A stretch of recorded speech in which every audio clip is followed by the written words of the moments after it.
Sports psychology is the study on how psychology and the way the body reacts to different scenarios and how it influences sports, athletic performance, exercise, and physical activity. This incorporated factors including players' motivation and arousal during gameplay, scenarios affecting gameplay, and team goal setting.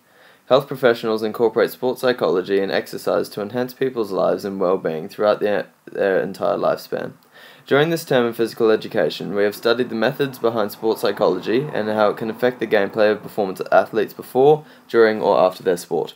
How an athlete thinks while performing their particular sport can also potentially affect their goals. Factors such as arousal levels, motivation, stress, players' personalities, and team chemistry are all factors which can determine whether the athlete can achieve their goals or not.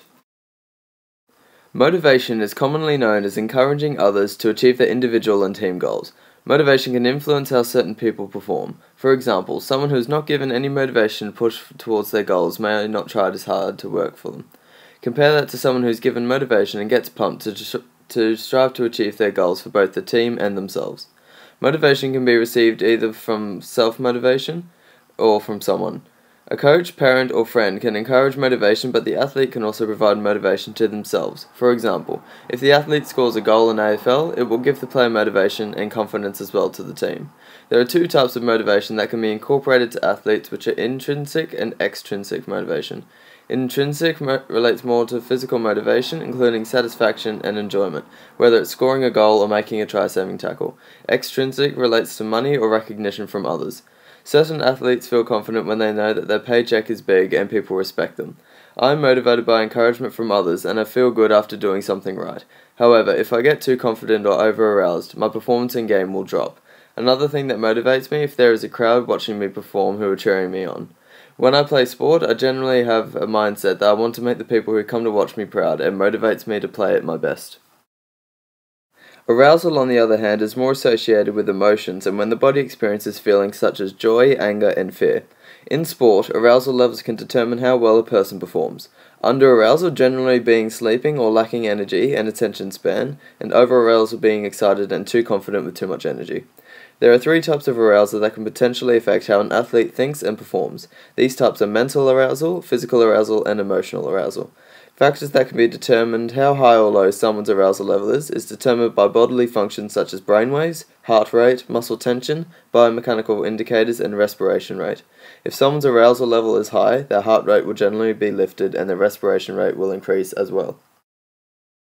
All of these factors can be put together in a graph to show what is the ideal level of arousal to achieve maximum performance. This graph is called the inverted U hypothesis. The inverted U hypothesis graph provides a visual image of what is the optimum level of arousal to help achieve peak performance. As shown in the graph, if the player is under-aroused, performance will not be the athlete's best. Same goes with if the athlete is over-aroused. A steady level of arousal needs to be achieved to be able to perform with enough concentration and enthusiasm. Through playing volleyball this term, these factors were tested in my gameplay and how these factors affected my performance. For example, if I served into the net, I was annoyed at myself, which lowers my self-confidence and arousal levels. Compared to if I returned an opponent's hit with a spike, I got pumped and became more confident with my shots, raising my arousal levels. My motivation and arousal levels can also have an effect on the team. If I become over-aroused during gameplay, other players in my team might get over-aroused as well, resulting in poor performance. Same with under-arousal, which could minimize motivation and lacking communication within the team. These levels of arousal can be raised or lowered, however. If the team is under-aroused and lacking motivation, it is up to someone within the team to get the players going. Coaches and supporters are also solutions to provide motivation to players. If a steady amount of motivation can be provided amongst the team, the overall performance of the team will be to the best of the team's ability. Stress levels can tend to be very high for some athletes, whether it's before, during, or after their sport. Stress is generally described as feeling overloaded, wound up tight, tense, and worried. Everyone experiences stress at times, and in sport, it can hit hardest when you are not performing well in your specific sport. Stress can become quite harmful if we become overstressed, and it interferes with our ability to get on with our normal life, let alone play sport to a certain standard. When our body is facing a stressful event or period of time, the nervous system releases hormones such as adrenaline, which can cause physical damage to help the body quickly react to get through the stressful situation. These hormones also increase our heart rate, breathing, blood pressure, metabolism, and body tension. If stress levels continue for an ongoing period of time, certain symptoms will occur in the body, such as headaches, pains, anxiety, depression, fatigue, feeling moody, low self-esteem, and lack of confidence. Various factors in people's lives affect their stress levels, things such as assignments, jobs, relationships, and family.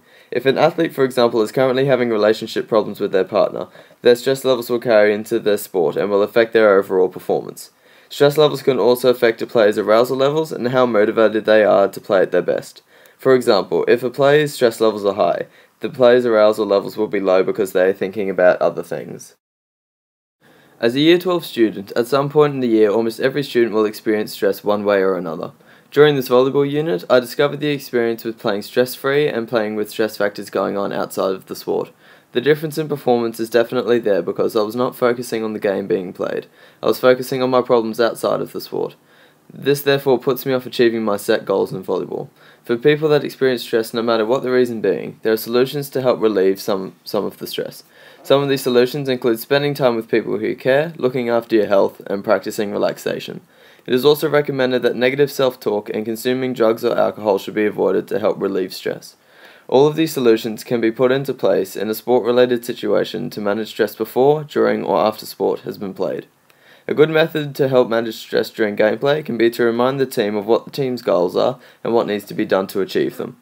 If everyone's focused on what they need to do to achieve these goals, other stress factors will not affect gameplay. In team sports, to achieve and reach both individual and team goals, everyone needs to work together. The most cohesive teams that tend to achieve the best results all share a common goal: resist disruptive influences, work hard, and sacrifice for the good of the team. To achieve the ideal team chemistry required to perform well as a group, there are a few points that need to be considered. Some of these points include setting team goals as well as assigning individual players with goals, learning how different players learn and develop, and also encouraging group identity. These are just a few of the key elements to developing a strong cohesive team in the team's desired sport. There are three types of goal setting that can be provided for both teams and individuals: outcome goals, performance goals, and process goals. Outcome goals focus on the result of an event or game. Performance focuses on comparing an individual's performance to a previous game, and process goals are more on the technique within the game that can be developed. In volleyball, the most effective goal setting to choose from out of these three would most likely be process goals, because there are a lot of set pieces in the game which require technique that can be developed.